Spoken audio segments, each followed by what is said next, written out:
अखण्डमण्डलाकारं व्याप्तं येन चराचरं तत्पदं दर्शितं येन तस्मै श्रीगुरुवे नमः। शङ्करं शङ्कराचार्यं केशवं बादरायणं सूत्रभाषकृतौ वन्ते भगवन्तौ पुनः पुनः। ईश्वरो गुरुरात्मीति मूर्तिभेदविभागिनी व्योमवद्यात्मदेहाय दक्षिणामूर्तये नमः। பவித்திர இந்திரயாணி நதிக்கரையில் அமர்ந்து கொண்டு மௌலி ஞானேஸ்வர் மகாராஜின் பேரருளால் அஷ்டாவக்ர கீதை 17 அத்தியாயங்கள் நிறைவடைந்து விட்ட நிலையில் இன்று நாம் காணவிருப்பது 18வது அத்தியாயம்.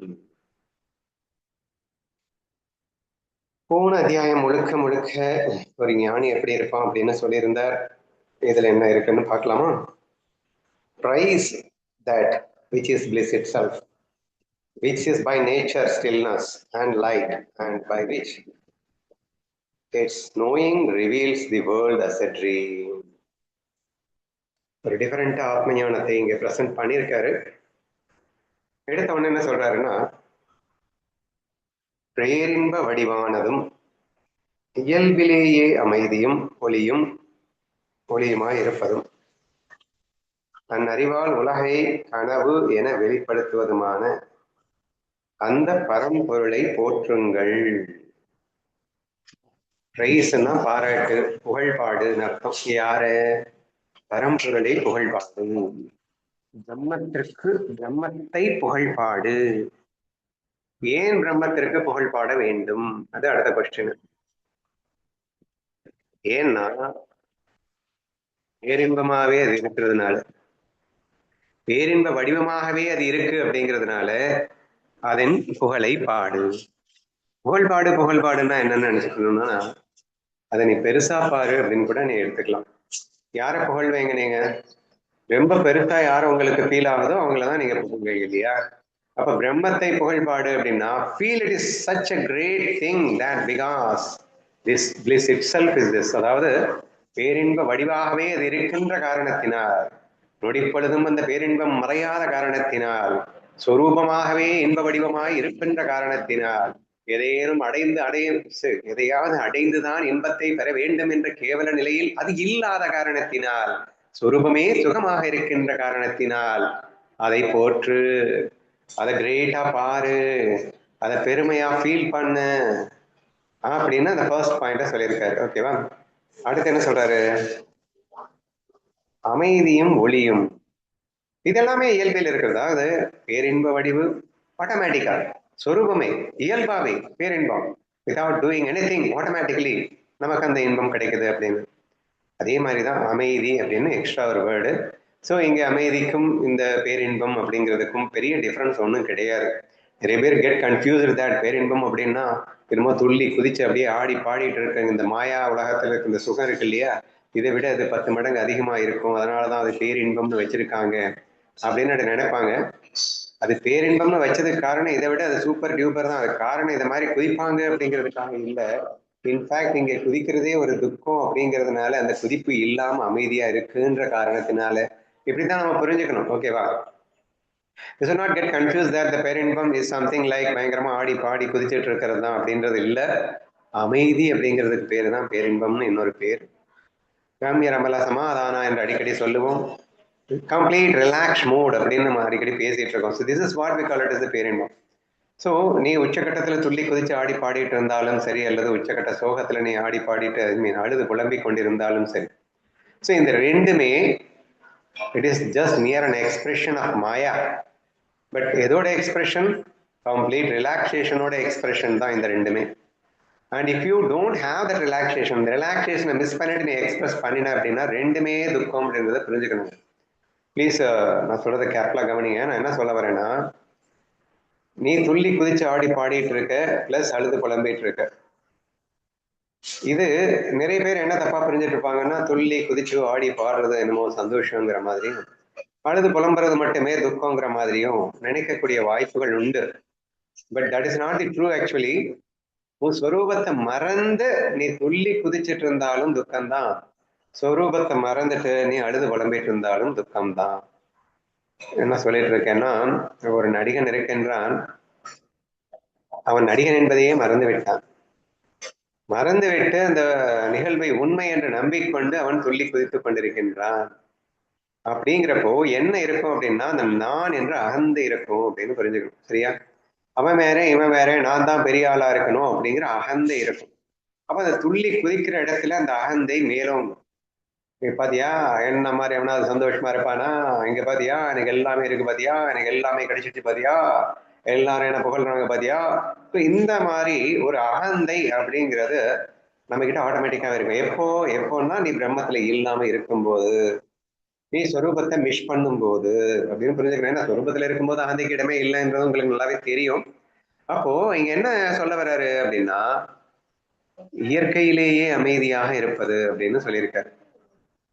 இப்ப நான் உங்களுக்கு என்ன ப்ரூவ் பண்ண ட்ரை பண்ணிட்டு இருக்கேன் அப்படின்னா, இந்த மாயையில இந்த அமைதியை இழந்துட்டு நீங்க குதிக்கிற குதிக்கூட துக்கம் அப்படின்னு ப்ரூவ் பண்ண நினைக்கிறேன். எப்படி அப்படின்னா, நீ அகந்தையோடு நீ துள்ளி குதிக்கும் போது உன் மனம் பூராவும் அந்த அகந்தை காரணமாக சுகம் போல் தோற்றமளிக்கலாம்.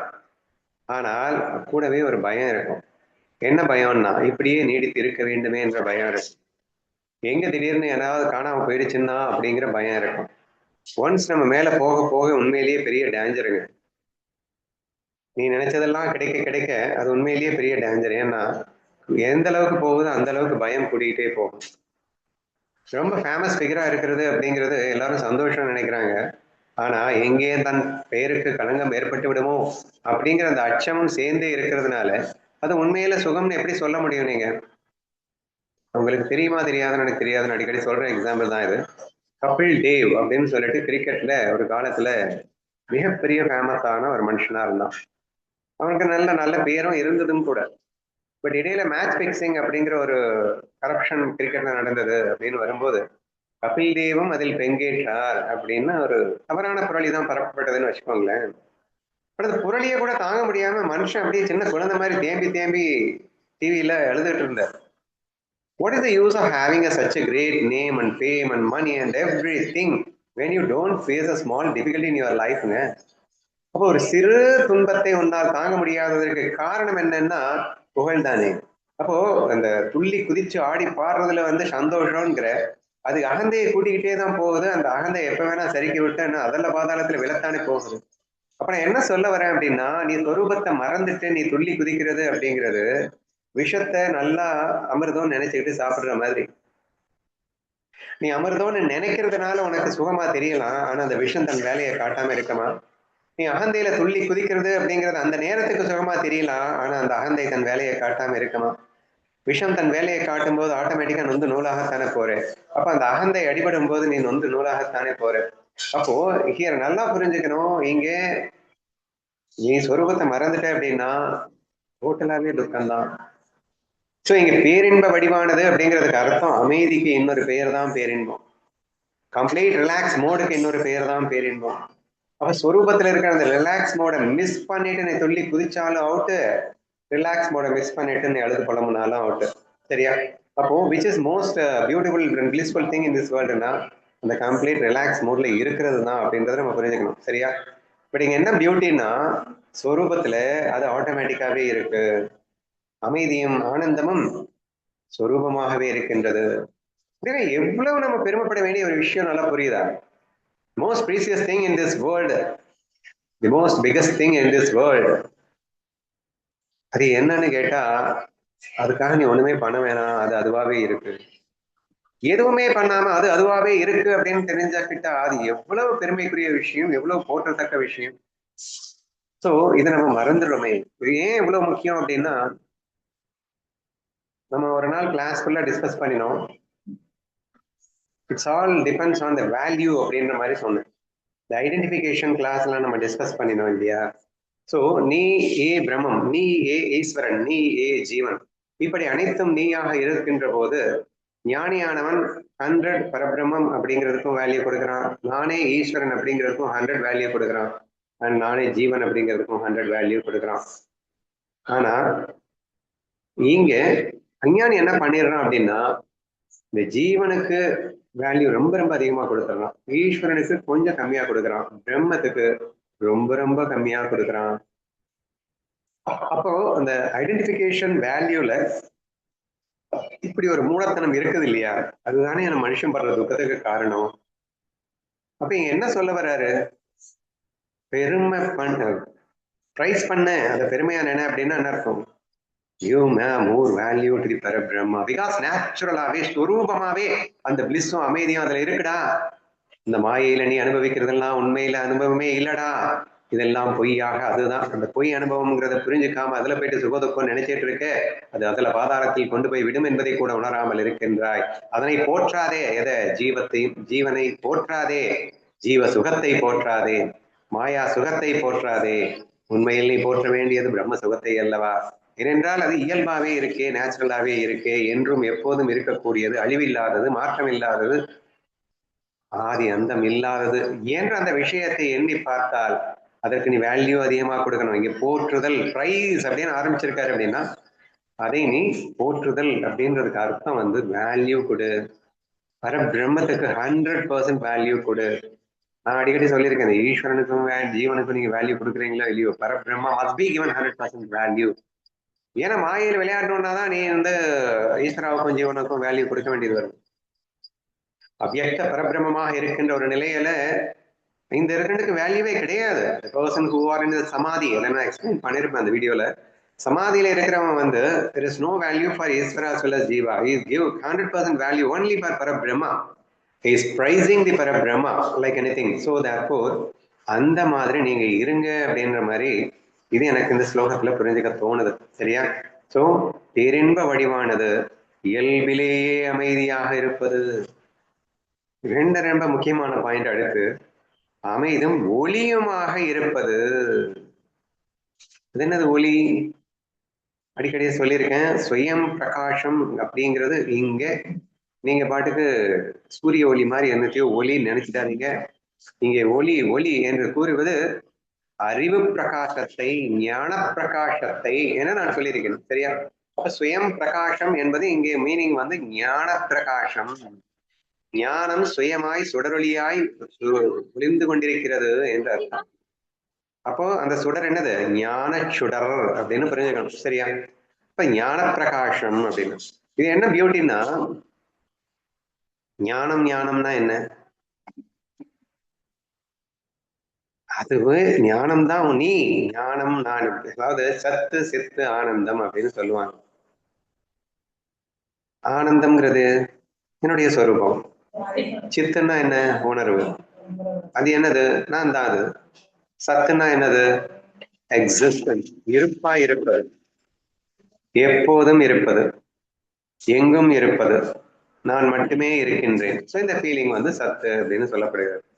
அந்த சத் சித் ஆனந்தம் அப்படிங்கிறது தான் பிரம்மஸ்வரூபம் என்று நம்ம புரிஞ்சுக்கணும். ஓகேவா? இதுதான் ஞானம். ஓகேவா? ஞானம்னா என்ன அப்படின்னு கேட்டீங்கன்னா சச்சித்தானந்தமே ஞானம். பரபிரம்மம் இஸ் ஈக்குவல் டு ஞானம் சொல்லுவோம். பரபிரம்மத்துக்கு ஒரு டெபினிஷன் சொல்லணும்னா என்ன சொல்லுவீங்க? சச்சித்தானந்தம் அப்படின்னு சொல்லுவீங்க. அப்ப அந்த சித்துங்கிறது இருக்குல்ல, அது என்னது? உணர்வு. அந்த என்ன உணர்வு? அது ஞான உணர்வு. இங்க சித்து அப்படிங்கிறது தான் இங்க ஒளி, ஞான பிரகாசம். அது எப்போதும் ஒளிந்து கொண்டே இருக்கின்றது. உன்னை நீ மறக்கவே முடியாது, மறுக்கவே முடியாது நம்ம பேசுவோம் இல்லையா? அதுதான் சித்து. சத்து அப்படின்னா பெர்மனண்டா இருக்கக்கூடிய அந்த ஒளி. அது இன்னைக்கு நேற்று வந்துட்டு காணாம போயிடக்கூடிய ஒளி அல்ல. ஸோ அறிவின் ஸ்வரூபம் பெர்மனண்டாக அறிவின் ஸ்வரூபமாகவே இருப்பது. நான் யார் என்று அதனால் மறக்க முடியாதது அப்படின்னு கூட நீங்க எடுத்துக்கலாம். சரியா?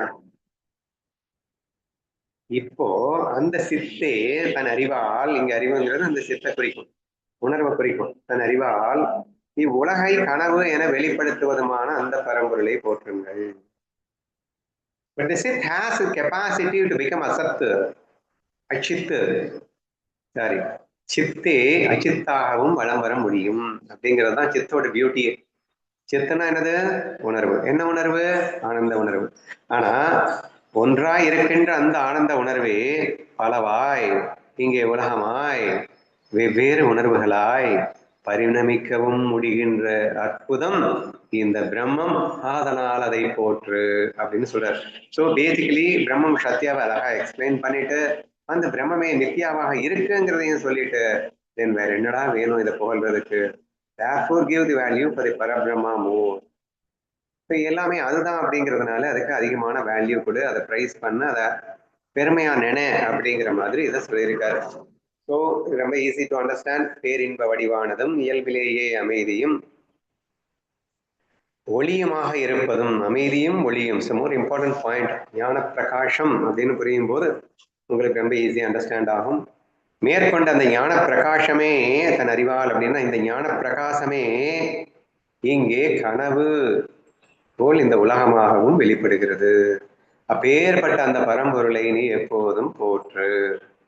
So this sloka is particularly asking us to give the value for the Parabrahma, having seen its importance அப்படின்னா புரிஞ்சுக்கணும்.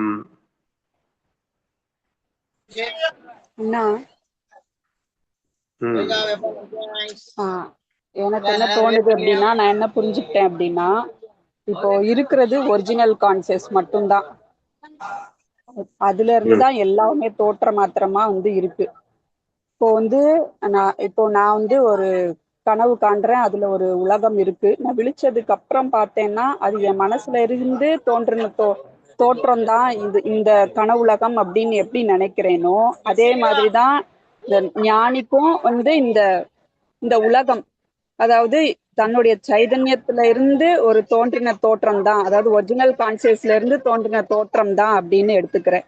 இப்போ இந்த உலகத்துல வாழக்கூடிய ஜீவன்கள் எல்லாமே நானா அப்படின்னு கேட்டா கிடையாது. இந்த உலகத்துல இருக்கக்கூடிய அந்த தோற்றம், அதாவது எனக்குள்ள இருந்து தோன்றின தோற்றம் தான் இந்த உலகம் அப்படின்னு புரிஞ்சுக்கிட்டாதான் சரி அப்படின்னு எடுத்துக்கிறேன். அதாவது ஒரிஜினல் கான்சியஸ்ட இருந்து, அதாவது கூட்டஸ்த சைத்தன்யத்துல இருந்து தோன்றினதுதான் சித்தாபாஸ் அப்படின்னு எடுத்துக்கிறேன். நான் இப்போ ஒரு கஸ்தூரி மான் அப்படின்னு இருக்குன்னா அதுகிட்ட இருந்து சந்தன வாசனை அடிச்சுக்கிட்டே இருக்கும். அது நடந்து போயிட்டு இருக்கும் போது புல்ல மேயும் போது சந்தன வாசனை இந்த புல்லுல இருந்து வருது, அந்த புல்லுல இருந்து வருது அப்படின்னு நினைச்சுக்கலாம். ஆனா அதுவே அதுகிட்டதான் சந்தன வாசனையே இருக்கு அப்படிங்கிறது தெரிஞ்சதுன்னா அது ரைட்டு. அதுகிட்ட இருந்துதான் இந்த புல்லுல தோற்ற மாத்திரமா தோன்றுது அப்படின்னா அது கரெக்ட். அதாவது ஒரிஜினல் கான்சியஸ்ல இருந்துதான் அந்த சித்தாபாஸுக்கே எல்லா உயிரும் கிடைக்குது அப்படிங்கிற மாதிரி எடுத்துக்கிறேன். அப்புறம் இன்னொரு எக்ஸாம்பிள் சொல்வீங்க. இப்போ லோ இன்டென்சிட்டி ஆஃப் லைட்டை டார்க்னஸாவும் ஹை இன்டென்சிட்டி ஆஃப் லைட்டை பிரைட்டுன்னு, லோ இன்டென்சிட்டி லைட்டை ஜீவன், இது பரபிரம்மம், ஈஸ்வரன் அப்படின்லாம் இல்லை. இருக்கிறது லைட்டு தான், அதுவே இல்லாம வருது அப்படின்னு எடுத்துக்கிறேன் நான். ஓகேமா, ஓகே. சொரூபத்திலேயே எல்லாம் இருக்கு அப்படிங்கிறது ஓகே தான். Next one may enjoy the abundant pleasures of the world but will never be happy until giving them up. ஜெகத் மித்யாக்கு வந்துட்டார். பிரம்மத்தின் சொரூபத்தை பயங்கரமா புகழ்ந்தார். முதல்ல நீ புகழ வேண்டும்னு நம்மளை கேட்டுக்கொண்டார். அடுத்த ஸ்லோகத்திலேயே இந்த ஜெகத்தை உண்மை என்று நம்பினா பாழா போயிடுவே அப்படின்னு திட்டுறார். என்ன சொல்றாருன்னு பார்க்கலாம். ஒருவன் இவ்வுலகின் அளவற்ற இன்பங்களை அனுபவிக்கலாம், ஆனால் அவற்றை முற்றிலுமாக துறக்கும் வரை அவனுக்கு உண்மையான மகிழ்ச்சி கிடைக்காது. என்னையே அப்படி சொல்லிட்டாரு. முதல்ல ஒரு இன்பம்னாரு, அதுக்கப்புறம் உண்மையான மகிழ்ச்சி கிடையாதுங்கிறாரு, அப்புறம் அளவற்ற இன்பங்களை அனுபவிக்கலாங்கிறாரு. இப்ப என்னதான் சொல்ல வர்றாரு? இன்பங்கள் இருக்கா இல்லையா உலகத்துல? ஆனா இருக்குன்னு முதல்ல சொன்னாரு, ஆனா உண்மையான மகிழ்ச்சி கிடையாதுன்னாரு. அப்படின்னா என்ன அர்த்தம்? அந்த அளவற்ற இன்பங்கள் அப்படிங்கிறது உண்மையில இல்லைன்னு அர்த்தம். பொய்யான இன்பங்கள்னு அர்த்தம், மாயா இன்பங்கள்னு அர்த்தம், பொய் சுகங்கள் அப்படின்னு அர்த்தம். சரியா? ஸோ இப்படி நீங்க அண்டர்ஸ்டாண்ட் பண்ணிக்கிட்டீங்கன்னா வெரி ஈஸி டு அண்டர்ஸ்டாண்ட். ஏன்னா எடுத்த ஃபர்ஸ்ட் லைன்ல என்ன சொல்றாரு? இவ்வுலகில் அளவற்ற இன்பங்கள் அனுபவிக்கலாம் அப்படின்னு சொல்றாரு. சொல்லிட்டு அது உண்மையான மகிழ்ச்சி இல்லைன்னு சேர்த்து சொல்லிட்டாரு. அதை முற்றிலும் துறக்க வேண்டும்னு வேற எக்ஸ்ட்ராவா ஒரு பாயிண்டையும் பிட்டையும் போட்டார். இன்ஃபேக்ட் துறந்தா மட்டும்தான் உண்மையான மகிழ்ச்சின்னு சொல்லிட்டார். அப்ப என்னதான் சொல்ல வர்றாருன்னா, பொய் சுகங்களை துறக்காமல் உண்மை சுகத்தை அடைய முடியாது, பொய் இன்பங்களை துறக்காமல் உண்மையான இன்பத்தை பெற முடியாது. இதுதான் இந்த ஸ்லோகத்தினுடைய மைய கருத்தா அமையுதுன்னு வச்சுக்கோங்களேன். அப்ப இங்க பொய் சுகம்னு என்ன சொல்ற வர்றாருன்னா, இந்த உலகத்துல நீ அனுபவிக்கப்படுகின்ற எல்லா சுகங்களும் பொய் சுகமே. இந்த உலகம்ன்றது எதுவுமே இல்லை. அப்போ எண்ணங்களால் அப்படின்னு சேர்ந்து புரிஞ்சுக்கோங்க. சரியா? எது உலகமா இருக்கு? உன் எண்ணங்களே உலகமாக இருக்கு. அப்போ உன் எண்ணங்களால் நீ உலகத்தில் அனுபவிக்கப்படுகின்ற சுகம் இஸ் ஆல்சோ ஈக்குவல் டு உன் எண்ணங்களால் அனுபவிக்கப்படுகின்ற சுகம் அப்படின்னு புரிஞ்சுக்கணும். அப்போ அந்த எண்ணங்களினால் அனுபவிக்கப்படுகின்ற அந்த சுகம் அது பொய் சுகம். அந்த பொய் சுகத்தை நீ உண்மை என்று நம்பிக்கொண்டிருக்கின்ற வரை உன் ஆன்ம சுகத்தை ஒரு காலம் எட்ட முடியாது. அப்ப அந்த பொய் சுகத்தை எப்போது துறக்கிறாயோ அப்படின்னு அர்த்தம். பொய் சுகத்தை பொய்ன்னு புரிஞ்சுக்கிட்டாலே நீ திறந்துடுவ. அதாவது காணல் நீரை பார்த்து பரபரத்த மான் ஓடி சென்று மார்பு முட்டி சிராய்ந்து கடைசியில அங்கே பார்த்தா காணல் நீர் இல்லை அப்படின்னு தெரிஞ்சதுக்கு அப்புறம் ஏமாந்து போனது அப்படின்னு சொல்லியிருப்பார். இது ஏன் ஏமாந்து போச்சு அப்படின்னு சொன்னா அங்க தண்ணி உண்மையிலேயே இருந்தது அப்படின்னு நம்பினதுனால அது ஏமாந்து போச்சு இல்லையா? ஆனா அப்படி இல்லாம அங்க இருக்கிறது தண்ணியே இல்லை, சும்மா நினைச்சுக்கும் தெரியுது அப்படின்னு ஒரு வேளை அந்த மானுக்கு தெரிஞ்சிருந்தா அது இப்படி ஓடி போய் கஷ்டப்படுமா? இன்னும் சொல்லியிருப்பாரு, முன் இல்லாததான இன்னொரு ஆயாசம். அதாவது முதல்ல இருக்கக்கூடிய ஒரு கஷ்டத்தை விட எக்ஸ்ட்ரா கஷ்டமாயிடுச்சு. தண்ணி தாகங்கிறது ஒரு கஷ்டம், இப்ப நான் ஓடி போனதுனால கூட கொஞ்சம் கஷ்டமாயிடுச்சு அப்படின்னு எல்லாம் அதுல சொல்லியிருப்பார் இல்லையா? அப்போ இங்க ப்ராப்ளம் என்னன்னா, இல்லாதது இருக்கிறது அப்படின்னு நம்புறதுதான். இப்போ உலகில் அளவற்ற இன்பங்கள் அனுபவிக்கலாம்னு சொல்லிட்டாரு அப்படிங்கிறதுக்காக அதை நீ உண்மைன்னு சொல்லி அதை அனுபவி அப்படின்னு சொல்றாருன்னு அர்த்தம் இல்லை. பொய்யான அந்த சுகங்களை நீ துறந்தால்தான் அப்படின்னு சொல்லியிருக்காரு. அப்ப ஏன் அனுபவிக்கலாம்னு முதல்ல சொன்னாரு, பின்ன ஏன் துறந்தால்தான்ங்கிறாரு. என்னையா முன்னுக்கு பின் முரணா இப்படி பேசினா எப்படியா புரிஞ்சுக்கிறது? அனுபவிக்கலாம்னு முதல்ல சொல்லிட்டு ஆனா அதை துறக்கணும், துறந்தாதான் உண்மையான மகிழ்ச்சி கிடைக்கும் அப்படின்னு சொல்றாரு. அப்படின்னா நீங்க ரெண்டு விதத்துல எடுத்துக்கலாம்.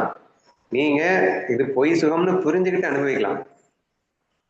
அப்படின்னா நீங்க ஆட்டோமேட்டிக்கா அந்த சுகத்தை திறந்துட்டீங்கன்னு அர்த்தம். எப்போ பொய்ன்னு நீங்க புரிஞ்சுக்கிட்டீங்களோ அப்பவே நீங்க அந்த சுகத்தை திறந்துட்டீங்கன்னு அர்த்தம். காணல் நீர் பொய்ன்னு புரிஞ்சுக்கிட்டீங்கன்னா கண்டிப்பா அந்த தண்ணிக்கு நீங்க ஆசைப்பட மாட்டீங்க. இது நேச்சுரலாவே ஆட்டோமேட்டிக்காவே நடந்து விடுகிறது அப்படிங்கிறத புரிஞ்சுக்கணும். ஆனா அப்படி பொய்ன்னு புரிஞ்சுக்கிட்டு சும்மா நாச்சுக்கும் அதை குடிக்கிற மாதிரியும் அதுக்காக தேடி ஓடுற மாதிரியும் ஆக்ட் கொடுக்கலாம். அப்படி நீ அனுபவிச்சுக்கலாம். நடிகன் வேஷத்தை அனுபவிச்சுக்கலாம். ஆனா வேஷம்னு புரிஞ்சுக்கல அனுபவிக்கலாம். ஆனா வேஷத்தை உண்மையான நம்புகின்ற அந்த நம்பிக்கையை துறந்தால்தான் அப்படின்னு அடுத்து எடுத்துக்கணும். அவற்றை முற்றிலே துறக்கும் வரை அப்படின்னா அந்த வேஷத்தால் கிடைக்கின்ற சுகம் என்பது உண்மை அல்லன்றது தெளிவான புரிதல். அப்ப அது பொய் அப்படிங்கிற புரிதல், அது உண்மையே இல்லை. ஸோ இது புரிஞ்சுக்கும் போது ஆட்டோமேட்டிக்காக துரத்தல் அப்படிங்கிறது இருக்கும். இன்ஃபேக்ட் அனுபவிக்கும் போதே நீ திறந்துட்டு தான் அனுபவிக்கிற. அதுல சுகம் இல்லைன்னு புரிஞ்சுக்கிட்டு தான் அனுபவிக்கிற. சும்மா நாச்சுக்கு உன்னுடைய பிரம்ம சுகத்தை தான் அதுல பிரதிபலித்து கொண்டு அனுபவிக்கிறாய். இப்போ உண்மையில அதுல சுகம் இல்லைன்றது தெளிவாகணும், ஸ்பஷ்டமாகணும். அப்படி தெளிவான பிறகு அது சும்மா நாச்சுக்கும் பொய் சுகம்ன்ற புரிதல்ல அனுபவிக்கலாம். அது உண்மையான நம்பி அனுபவிச்ச கண்டிப்பா உண்மையான இன்பத்தை காணாம பண்ணிடுவேன். உண்மையான இன்பம் வேண்டும் என்றால் பொய்யான இன்பம் உனக்கு தெளிவாக புரியப்பட வேண்டும். அது முற்றிலும் துறக்கப்பட வேண்டும். பொய் இன்பம் என்று தனியாக எதுவும் இல்லை. உண்மையான இன்பமே அங்கே பொய்யா பிரதிபலிக்கின்றது என்றது புரியும். அப்ப நீ பொய் இன்பத்தை அனுபவிக்கும் போதும் பிரம்ம சுகத்தையே அனுபவிக்கின்றேன் என்ற உணர்வு உனக்கு இருக்குமே, ஆனால் உனக்கு இந்த குழப்பம் வருவதற்கான சான்ஸ் இல்லை அப்படின்னு நம்ம புரிஞ்சுக்கலாம். ஓகேவா? ஸோ அல்டிமேட்லி இந்த இரண்டாவது ஸ்லோகம் என்ன சொல்லுது அப்படின்னா, இந்த உலகின் அளவற்ற இன்பங்களை நீ அனுபவிக்கலாம், ஆனால் அவற்றை முற்றிலும் துறக்கும் வரை அவனுக்கு உண்மையான மகிழ்ச்சி கிடைக்காது அப்படின்னு சொல்லிட்டார். சிம்பிளா எப்படி சொல்லணும்னா என்ன சொல்லலாம்? ஈஸியா சொல்லுப்பா அப்படின்னு கேட்டீங்கன்னா, better you don't enjoy in this world. உலக சுகத்தை அனுபவிக்கவே அனுபவிக்காது.